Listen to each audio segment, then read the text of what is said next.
ቢዝነስ ውስጥ የነበረና ኪሳራ የገጠመው አንድ ወጣት ነበር። ምንም ያህል ቢጥርም ከክስረቱና ከውዝፍ ዕዳዎቹ መውጫ መንገድን አጣ። ምን ማድረግ እንዳለበትም አልታየህ አለው። አበዳሪዎቹ እያጣደፉት ነው።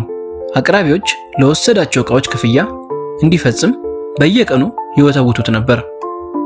በአቅራቢያው ካገኘው አንድ ፓርክ ውስጥም ጭንቅላቱን ይዞ ተቀምጧል። ካምፓኒውንም ከክስረት የሚያድን አንድ ነገር ቢኖር እያለ ሐሳቦቹን በአእምሮ ያወጣል ያወርዳል። ድንገት አንድ ሽማግሌ ከፊቱ ተገተሩ። የሆነ ነገር እንዳስጨነቀህ ያለው አሉት ሽማግሌው። ወጣቱም ለሽማግሌው ብሶቱንና ያለበትን ሁኔታ በሙሉ ዘርዝሮ ነገራቸው። የወጣቱን ታሪክ ከሰሙ በኋላ እንዲህ አሉት፣ ልረዳህ የምችል ይመስለኛል። ሽማግሌው የልጁን ስም ጠይቀው ቼክ ጻፉለት። እናም እጁ ላይ ያስጨበጡት ይህንን ገንዘብ ውሰድ፣ ከዛሬም 1 ዓመት በኋላ እዚሁ ስፍራ በዛሬው ቀን ገንዘቤን ትከፍለኛለህ አሉት።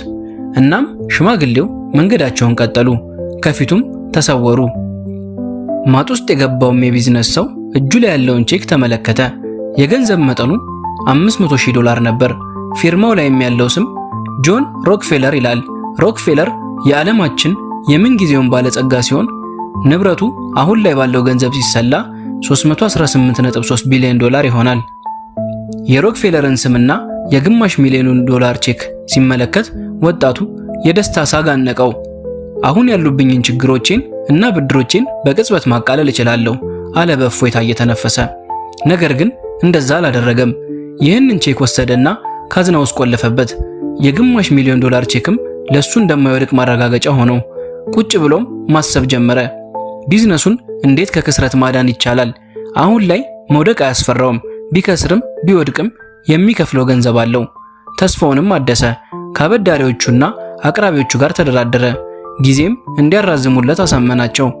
ታላላቅ የቢዝነስ ጉዳዮችን ገደለ። አሪፍ ዝጎችንም ዘጋ። አሁን ከሱ ጋር ፍርሃት የሚባል ነገር የለም። ነገውን ያለ ፍርሃት ያቅዳል። በጥቂት ወራት ውስጥም ከብድሩ ተላቆ ገንዘብ ማምረትን ጀመረ። ያቺም ቀን ካለፈች 1 ዓመት ሲሞላት ገንዘብ ያላወጣበትን ቼክ ይዞ ሮክፌለርን ወዳገኘበት ፓርክ ሄደ። እንደተስማሙትም ሽማግሌውን እዛው ፓርክ ውስጥ ባለ የድንጋይ ወንበር ላይ ተቀምጦ አገኘው። ወጣቱም ያሳለፈውን የ1 ዓመት ሁኔታ ነግሮ አመስግኖ ቼኩን ለሽማግሌው እያቀበለ ሳለ አንዲት ነርስ ወደ እነርሱ እየሮጠች መጣችና የሽማግሌውን እጅ አፈፍ አድርጋ ያዘችው። አንተ ሽማግሌ አርፋ አትቀመጥም? አንተን ፍለጋ ሀገር ማሰስ አለብኝ አለች ነርሷ እንባ እየተናነቃት። አንተንም እንዳላስቸገረ ተስፋ አደርጋለሁ። በተደጋጋሚ ከአረጋውያን ማቆያ እያመለጠ ለሰዎች ጆን ዲ ሮክፌለር እንደሆነ ይነግራቸዋል አለችው። እናም በምሬት ድምፅ እያልጎመጎመች ሽማግሌውን ክርኑን ይዛ እየጎተተች ወሰደችው። የተገረመውም የቢዝነስ ሰው ባለበት ደርቆ ቀረ። ዓመቱን ሙሉ ስምምነቶችን ሲፈርም ሲሰርዝና ሲያራዝም የነበረው በዛች የግማሽ ሚሊዮን ዶላር ቼክ ተማምኖ ነበር። ወዲያውም አንድ ሐሳብ ተገለጠለት። ገንዘቡ የእውነት ወይም የውሸት መሆኑ አልነበረም። የህይወቱ መቀየርም ከዛች ብጣሽ ወረቀት ጋርም አይገናኝም። ህይወቱን የቀየረው በራስ መተማመኑ ነው። ምንም ነገር ማሳካት የቻለውም መውደቅን ስላልፈራ ብቻ ነበር። የማትወድቅ መሆኑን ብታውቅ ምን ታደርጋለህ? ሰማይ ጠቀስ ህንጻ አናት ላይ እንደቆምክ አድርገህ አስብ።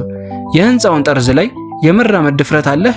ወደ ኋላ የሸሸከው ስለፈራህ ነው ወይስ መራመድ ስለማትችል?